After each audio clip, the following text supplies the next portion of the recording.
Programme में खुशामदीद। मैं हूं सलमान हसन। पिछले कुछ अरसे से दो फरीकों के दरमियान जंग जारी है और हम देख रहे हैं कि लफ्ज़ी गोलाबारी भी की जा रही है, एक फ़रीक की जानिब से दूसरे पर और दूसरे फ़रीक की जानिब से एक पर। न सिर्फ लफ्ज़ी गोलाबारी बल्कि बमबारी भी देखी गई और एक दूसरे को निशाना भी बनाया गया, एक दूसरे के अहदाफ को निशाना बनाया गया और इतना शदीद निशाना बनाया गया कि ऐसा लग रहा था कि ये जो जंग है ये शायद रुकेगी नहीं, ये कहीं जाकर ख़त्म नहीं होगी।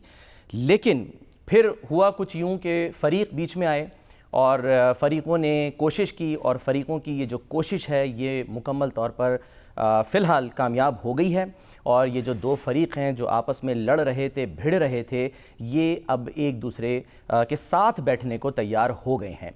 तो अब देखना ये है कि ये जो लड़ाई रुकी है ये आर्जी है या ये देरपा होगी और ये जो जंग रुकी है इससे सबको इत्मीनान और सुकून मिलेगा।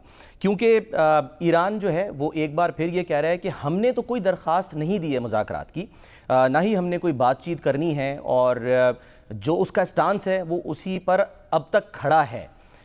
लेकिन देखना यह है कि जो अमेरिका की तरफ से बयानात आ रहे थे वो कितने अहम हैं और अमेरिका ख़ास तौर पे जो अमेरिकी जनरल हैं वो ये कह रहे थे कि हम अगर ईरान पर मज़ीद बमबारी करेंगे तो हमारे पास जो मौजूद असलहा है वो ख़त्म हो जाएगा और उसका नुकसान हो सकता है क्योंकि दोबारा रिटेन करने में टाइम लगता है।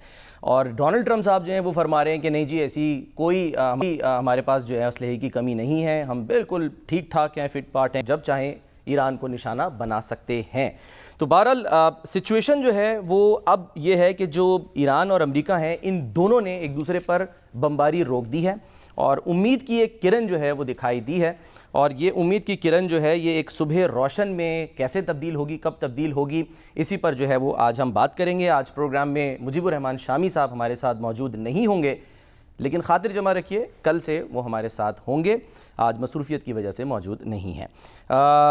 मेजर जनरल जाहिद महमूद साहब ने हमें ज्वाइन कर लिया है, उनकी तरफ चलते हैं, उनसे हम बात करते हैं। लेकिन उनकी तरफ जाने से पहले ये भी बता दें कि आज आज़ाद कश्मीर में जो है वो इंतखाबात का पहला मरहला मुकम्मल हुआ है और मीरपुर डिवीज़न के जो 3 अजला हैं, मीरपुर, कोटली, भिम्बर, यहाँ के 13 हलकों में आज पोलिंग हुई है। पोलिंग के वक्त में इजाफा भी किया गया है और यहाँ पर मुख्तलिफ़ सियासी जमातें हैं, पीपल्स पार्टी, मुस्लिम लीग नून, IPP, आज़ाद उम्मीदवार हैं, ये सब जो हैं वो आज इलेक्शन में हिस्सा ले रहे हैं।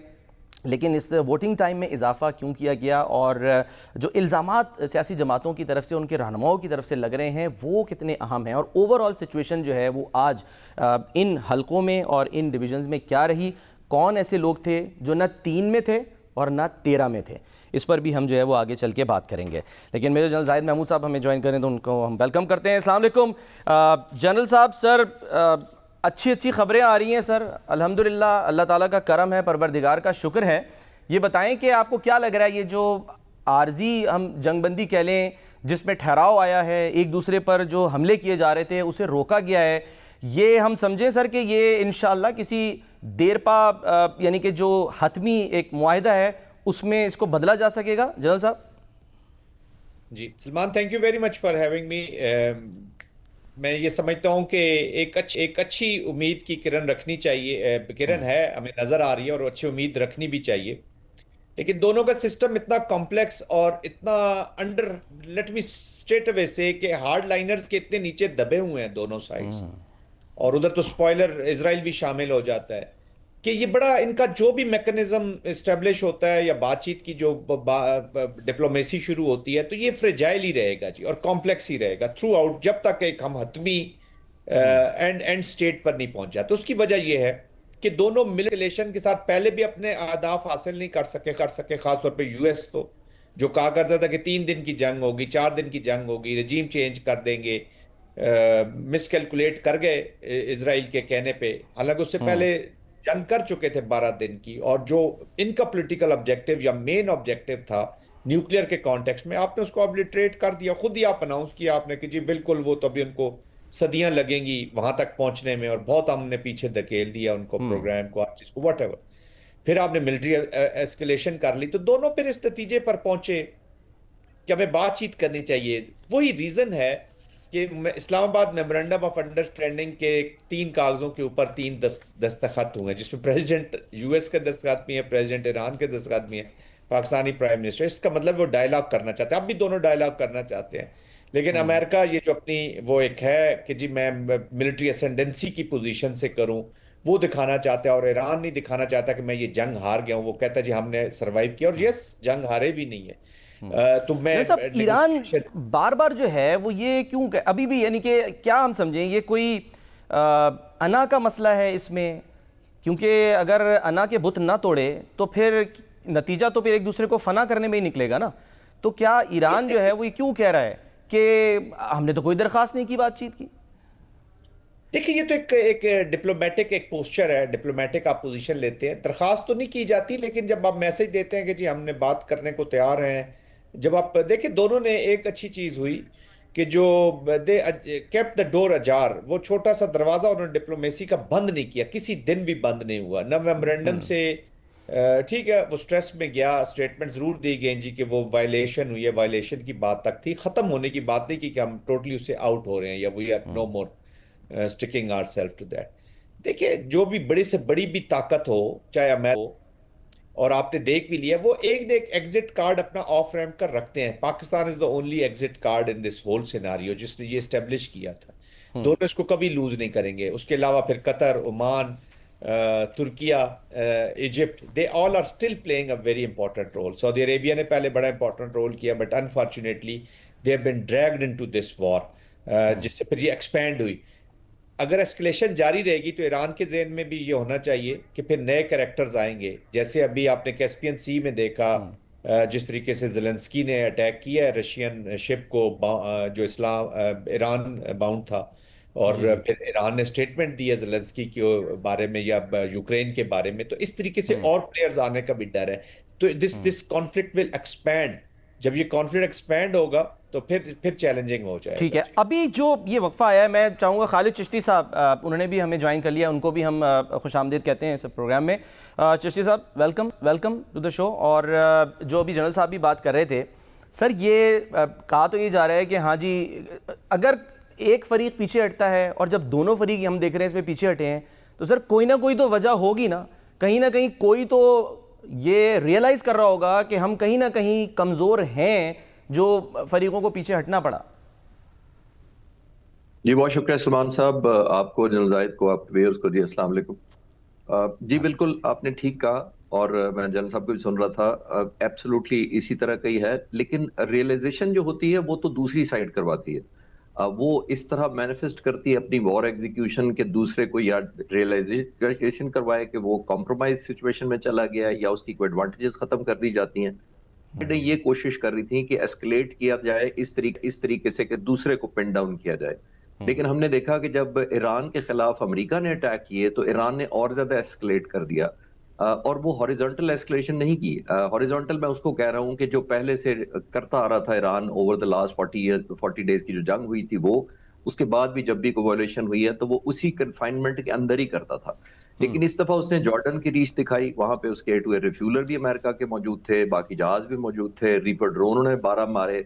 ये वर्टिकल एस्केलेशन है मैं जिसको कह रहा हूँ, जिसका मतलब ये है कि वो काउंटर प्राइस करना चाहता था, अमेरिका को रियलाइज कराना चाहता था कि ये आप होंगे जो ब्लिंक करेंगे पहले, आपके वेपन और स्टॉक पाइल का कंसर्न आपको ज्यादा होना चाहिए, प्राइसेस ऑयल की ऊपर जाएंगी। इलेक्शन के लिए सबसे इंपॉर्टेंट बात यह था कि प्रेसिडेंट ट्रंप के बाद के पास जाहिर एक टाइम लिमिटेड है, तो ईरान उस जो उनकी चैलेंजेस या वीकनेसेस थी टाइम की, जैसे मैंने कहा वेपन्स की, और जैसे मैंने कहा ग्लोबल प्रेशर की, उसको कैपिटलाइज कर रहा था। और वो समझता था कि अगर मैंने और ज्यादा एस्केलेट किया तो ये अमेरिका होगा और खासतौर पर प्रेसिडेंट ट्रंप होंगे जो पहले आइस ब्रिंग करेंगे। तो ये मेरी नजर में तो ये है पॉइंट। अच्छा, लेकिन जोशी साहब, जो जनरल डैन केन का जो भी बयान आया था हालिया दिनों में, उसको निगेट कर दिया, यानी उसको मुस्तरद कर दिया है डोनाल्ड ट्रंप ने कि नहीं जी ऐसी कोई बात नहीं है कि हमारे जो स्टॉक पाइल्स हैं वो डिप्लीट हो गए हैं, और अगर हमने ईरान पर मज़ीद बमबारी की तो हमें कोई फ़र्क पड़ेगा। ये आपको क्या यानी कि लग रहा है कि ये डोनाल्ड ट्रंप जो हैं वो गुंगलों से मट्टियाँ झाड़ रहे हैं, या जेनरली इस वक्त ऐसी सिचुएशन है जिसका नतीजा हमें ये देखने को मिला कि वाकई जो फरीक है वो पीछे हट गया है? सलमान साहब, बुनियादी तौर पे जो आपकी स्ट्रैटेजी होती है वो इसीलिए होती है कि आप कोर्स करते हैं एनिमी को, प्रेशराइज करते हैं इस हद तक लेकिन अगर आपके अंदर से ही no less than a general कह दे कि हमारी लिमिटेशंस हैं और हमारी चैलेंजेस हैं, और हमारी लिमिटेशन भी छोटी मोटी जोग्राफियाई या कोई डिप्लॉयमेंट की या ट्रूप्स की कमी नहीं है, आपने वेपन्स की बात की है। और अगर आप वेपन्स की तरफ इशारा करते हैं तो वॉर फाइटिंग आपकी कैपेबिलिटी इशारा होता है।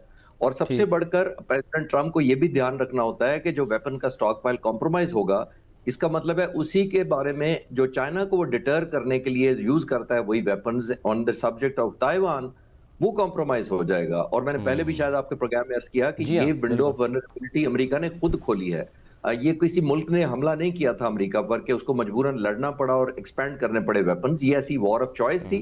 लेकिन जनरल जायद जिस तरह कह रहे थे कि ये मिस कैलकुलेशन कह लें, और मैं अक्सर मिस कैलकुलेशन से आगे जाता हूं, it was a matter of arrogance. Arrogance का मतलब ये है कि वही 4 दिन में खत्म कर देंगे और शायद 6 दिन में खत्म कर दें और शायद 6 हफ्ते से आगे ना जाए। और आज तकरीबन एग्जैक्ट 150 दिन हो गए हैं आज, 27 तारीख को जुलाई के।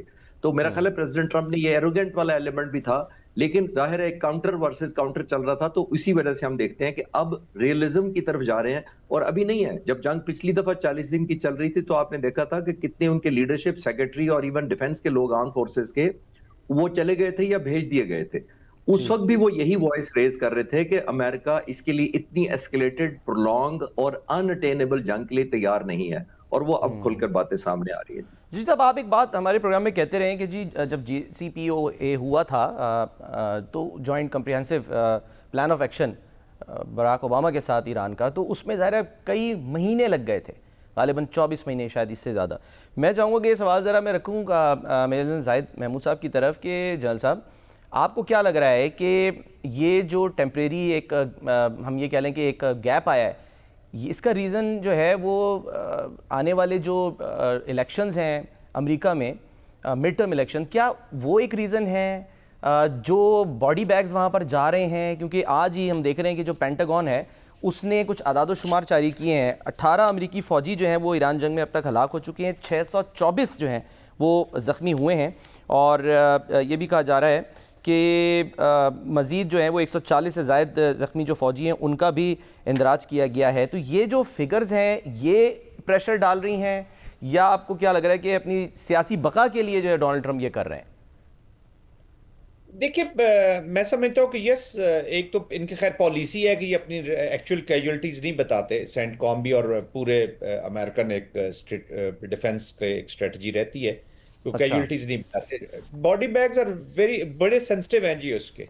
पोस्ट वॉर ट्रॉमास हमने देखे हैं, मैं तो वहाँ देखा है इनको अंदर रह के, इनके खासतौर पे अफगानिस्तान, और बॉडी बैग्स ऑफ कोर्स। और ये वो वॉर है जिसको अमेरिकन पब्लिक की नॉड हासिल नहीं है, ये याद रखिएगा।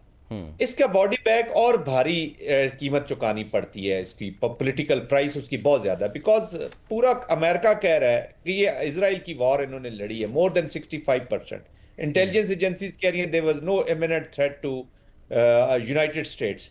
आपकी फौज ने पहली जो आपको रिकमेंडेशन दी वो कहा कि आप इस वॉर में हमें नहीं जाना चाहिए, बट एनीवेज आपने लैंड किया because of the political reason, या पॉलिटिकल जो आपकी दोस्ती है, या आपकी इजराइल की वजह से नेतन्याहू ने आपको पुश कर दिया, and you had a design about this reason.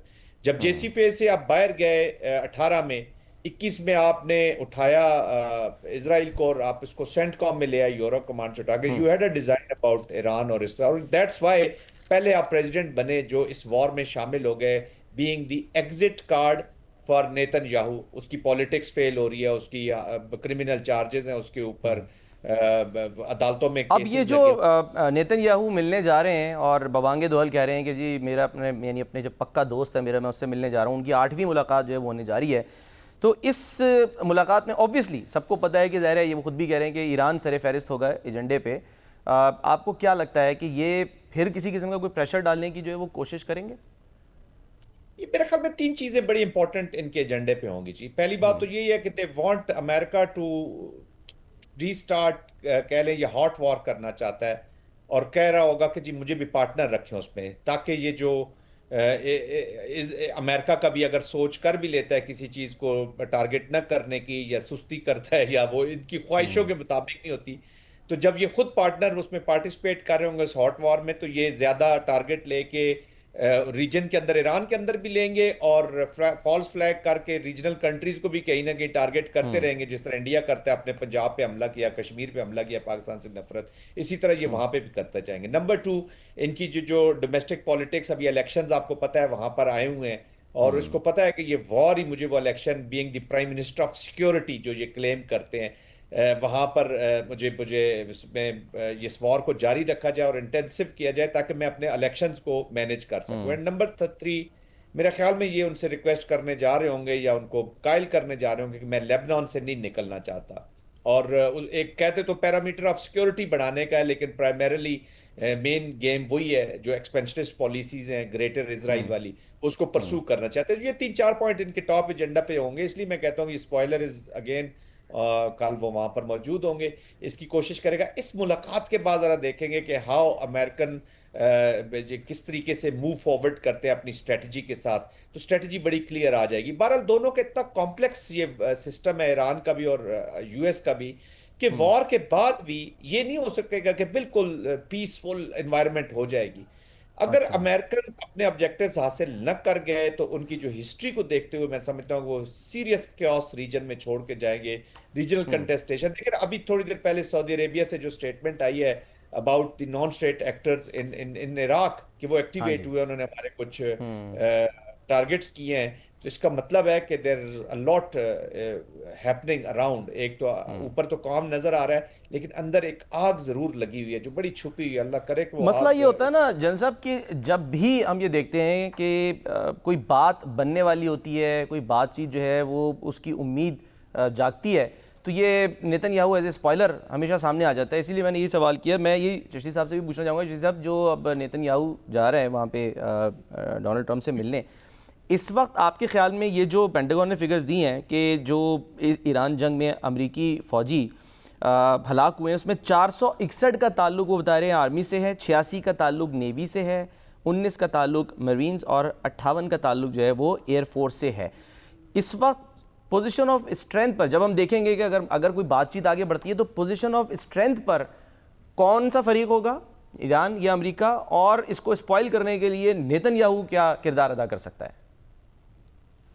Salman जी साहब सर। देखिए, आज की नहीं है, क्योंकि ज्योग्राफिया में अमेरिका बहुत दूर था भी और आज भी है। वर्ल्ड वॉर जब खत्म हुई थी, वर्ल्ड वॉर 2 खास तौर पर, तो उस वक्त भी जो अमेरिका के क्लेम्स थे वो बहुत ज्यादा डिफरेंट निकले थे जो जंग के दौरान रिपोर्टिंग होती थी। तो वो ट्रेडिशनली उनको एक एडवांटेज है कि वो फिजिकली दूर हैं, तो वो इस तरह विजिबिलिटी मेरे ऑप्टिक्स में नजर नहीं आते। ये नंबर 1 है। दूसरा देखिए, एक और एलिमेंट है जिस तरफ आप इशारा कर रहे हैं और जलसा भी कर रहे थे, कि जो कैजुअलिटीज होती हैं, एक होते जनरल बॉडी बैग ट्रेडिशनली जो अमरीकी रहे हैं यूज टू। उस वक्त होता था कि अफगानिस्तान पर हो, इराक पर हो, लीबिया हो, सीरिया हो, वो अमेरिका एक नेटो का महाज बनाता था, एक माहौल बिल्ड करता था, एक सेरेमोनियल किस्म की यूनाइटेड नेशन से रेजोल्यूशन पास करवाता था कि जनाब ये तो दुनिया के पीस को खतरा हो गया तो जाना चाहिए, तो नेटो हाथ खड़ा करके पहुंच जाता था। नेटो में ऑलमोस्ट ओवर 40 कंट्रीज थी। 40 जब वहां पहुंचती थी, उनके रिसोर्सेज इकट्ठे होते थे, उनकी इकोनॉमी डिवाइड होती थी, दैट मीन जो एक्सपेंडिचर है वो डिवाइड होता था, और कैजुअलिटीज इक्वली डिस्ट्रीब्यूट होती थी। कोई किसी मुल्क का चला गया, कोई जर्मन सोल्जर वहां पे मारा गया, कोई कहीं का, तो डेड बॉडी वापस जाती थी। तो isolated stand alone pressure America पर नहीं आता था, बिकॉज ऐसा लगता था कि जो हम यूनिटी में गए हैं, इट्स एन अलायंस, तो वो एक फीलिंग नहीं होती थी। अब स्टैंड अलोन ये वो जंग है जिसमें यूनाइटेड नेशन शामिल ही नहीं है, जिसके अंदर कोई ऐसी रेजोल्यूशन नहीं है, जिसके अंदर कोई उनकी इंटेलिजेंस एजेंसीज किसी ने बाद में भी सबूत नहीं दिए कि ये कि स्टैंड लोन कोई आइसोलेटेड किस्म के न्यूक्लियर धमाका करने वाला था या कोई अटैक करने वाला था। तो I think over a period of time ये जिसको कहते हैं ना वॉर ऑफ चॉइस, जैसे मैंने पिछले सवाल के जवाब में कहा, तो ये वॉर ऑफ चॉइस में अट्रिशन लेने की आपकी थ्रेशोल्ड लोगों की और ज्यादा कम होती है। और क्लोजिंग से पहले मैं अर्ज करता चलूं, देखिए नेतन्याहू का आपने पूछा, जी हाँ। नेतन्याहू का आज से कोई 2 हफ्ते पहले एक चैनल 12 ने एक सर्वे करवाया था और हजारों लोगों से बातें की और उनसे पूछा कि जंग कौन जीता, तो सिर्फ 11% इजरायलियों ने कहा था कि हम जंग जीते हैं। दैट मीन्स 89% नहीं समझते, जिसका मतलब यह है कि नेतन्याहू को ये पता है कि उसके लिए ये जो जंग है इसका कंटिन्यू रहना ही सर्वाइवल है, इसका बंद हो जाना उसके लिए सुइसाइडल है। अच्छा, ये बड़ी दिलचस्प बात है कि नेतन्याहू हो या उसके नक्शे कदम पे चलने वाला नरेंद्र मोदी, इनका बयानिया जो है वो यही रहता है, वो जो है वो यानी कि कहते हैं ना कि वॉर मॉन्गरिंग बयानात देना। इसी तरह चाहे वो खुद नरेंद्र मोदी हो या उसके चेले हों, राजनाथ सिंह हो, उनके भी अजीबो गरीब और बिल्कुल एक अफसोसनाक किस्म के बयानात आते हैं, वो शायद अपनी भड़ास निकालने की कोशिश करते हैं, या जो उनके यहाँ जो उनको शिकस्त हुई है कॉकरोच जनता पार्टी की तरफ से, उसको छुपाने के लिए, दबाने के लिए इस तरह के बयानात जो हैं वो देते हैं। लेकिन वॉर मॉन्गरिंग जो है वो ख़त्म नहीं होती है। नरेंद्र मोदी भी उसी नक्शे कदम पे चलता है। सलमान साहब, मैंने तो पिछली जंग में 2025 में जब मई के कॉन्फ्लिक्ट के बाद पूछा गया था कि इंडियन को क्या हुआ, तो मैंने उस वक्त भी अर्ज किया था, आज फिर मैं रिफ्रेश करता हूं कि मैंने ये कहा था कि आपकी अगर कॉज जस्टिफाइड ना हो तो आपकी वॉर भी जस्टिफाइड नहीं होती, और अगर आपकी वॉर जस्टिफाइड ना हो तो आपकी आर्म फोर्सेस की परफॉर्मेंस भी जस्टिफाइड नहीं होती। पाकिस्तान जब फोर्सेज लड़ी थी पिछली जंग में, और फिर पाक फिजाइया की जो बाद में परफॉर्मेंस दुनिया ने देखी, वो इसलिए नहीं थी कि हमने को 1-on-1 को मुकाबला नंबरों का किया था। हमारी कॉज जस्टिफाइड थी, इसलिए वॉर जस्टिफाइड थी, और हमारी परफॉर्मेंस भी अल्हम्दुलिल्लाह जस्टिफाइड थी।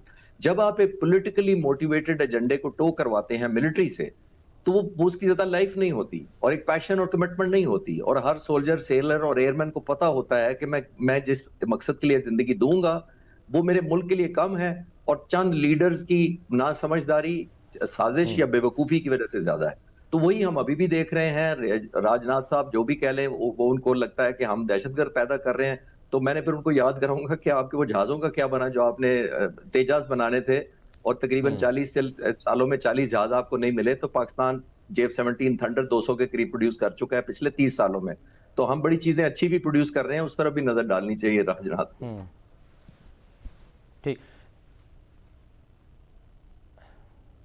ठीक। जनरल साहब, आप इस पर क्या कमेंट करेंगे? और ख़ास तौर पे ज़ाहिर है, देखें वहाँ पर जो उनके स्टूडेंट्स थे, क्योंकि बात निकली तो मैंने कहा आपसे भी कमेंट ले लूँ, वो जो एहतजाज कर रहे थे, प्रोटेस्ट कर रहे थे, वो हंस रहे थे, मजाक उड़ा रहे थे। वो कह रहे थे कि जी बार बार ये कहा जा रहा है कि जी इन यानी कि जो प्रोटेस्ट है इनके पीछे पाकिस्तान है, वहाँ से फंडिंग हो रही है। वो मजाक उड़ा रहे थे, हंस रहे थे। यानी वो कह रहे थे कि किस नहज पे जो है वो मोदी हुकूमत पहुँच गई है।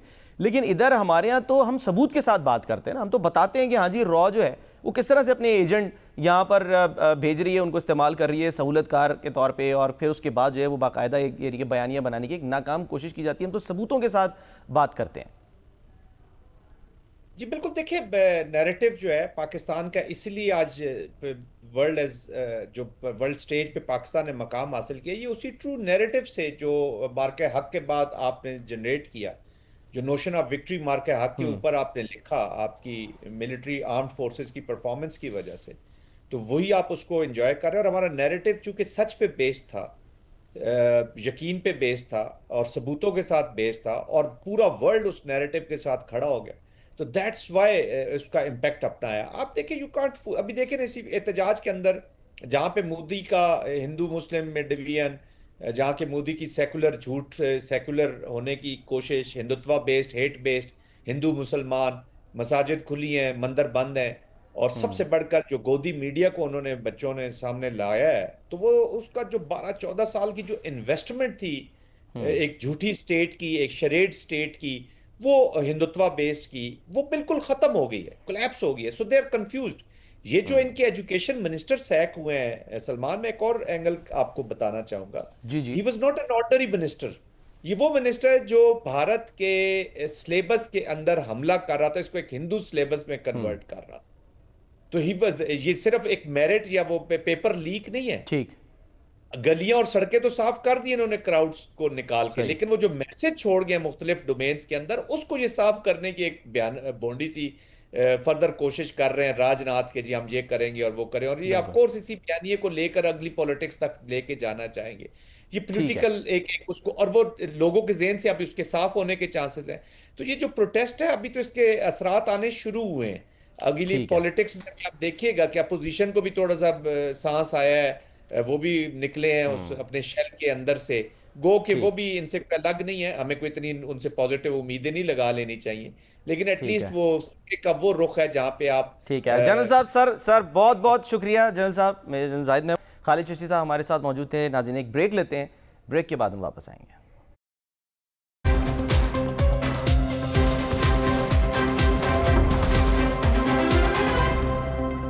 Welcome back. आज़ाद कश्मीर इंतखाबात में पहले मरहले की वोटिंग हुई, और इसमें जो यानी कि वोटर्स हैं वो निकले, कितनी तादाद में निकले, जाकर वोट डाला, ये भी तो हम मालूम करेंगे।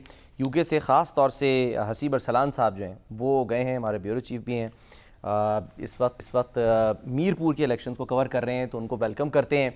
हसीब, आप बताइएगा, हमने देखा कि 3 डिवीज़न्स के 13 हलके जिनमें आज वोटिंग हुई, पीटीआई जो है वो न 3 में थी न 13 में थी। जो जमातें हिस्सा ले रही थी वो एक दूसरे पर इल्ज़ामात लगा रही थी, कहीं धांधली का इल्ज़ाम लग रहा है, कहीं फायरिंग का इल्ज़ाम लग रहा है। ओवरऑल क्या हुआ क्या आज?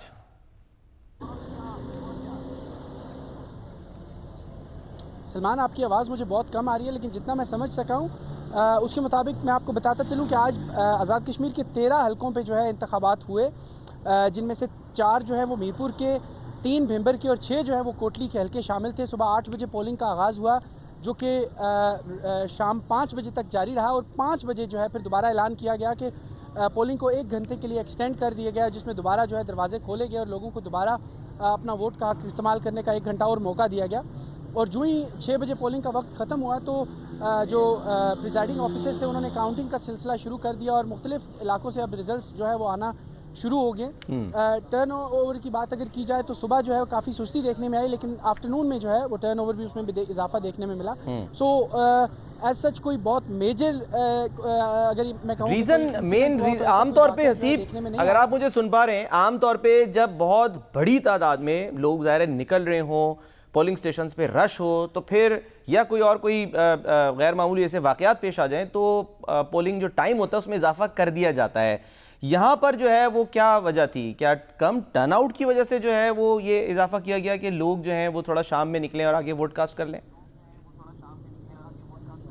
सलमान, एक बात तो ये कि आज मौसम मुझे नहीं पता लाहौर का कैसा था, लेकिन मीरपुर में आज शदीद गर्मी थी दिन को, तो कहा यह जा रहा था कि उसकी वजह से भी वोटर जो है वो बाहर इतने ज़्यादा नहीं निकले। तो जो सियासी जमातें हैं उन्होंने मुश्तरका तौर पर, जब इलेक्शन कमीशन से हमारी बात हुई तो उनका ये कहना था कि सियासी जमातों ने मुश्तरका तौर पर हमसे रिक्वेस्ट की थी कि इस इलेक्शन टाइम को एक्सटेंड किया जाए, और उनकी इस रिक्वेस्ट को मद्देनज़र रखते हुए इलेक्शन कमीशन ने जो इसका टाइम है उसको एक्सटेंड किया, और इसलिए ये एक्सटेंड किया गया था। और फिर शाम में क्योंकि थोड़ी गर्मी कम होगी और फिर लोग जो है दोबारा पोलिंग स्टेशन की तरफ आए, उन्होंने अपना वोट। ठीक है हसीब, बहुत बहुत शुक्रिया, बहुत बहुत शुक्रिया, आप हमें सूरत हाल से आगाह कर रहे थे। नाज़रीन, प्रोग्राम का वक्त ख़त्म होता है, अपना बहुत ख्याल रखिए, अल्लाह हाफ़िज़।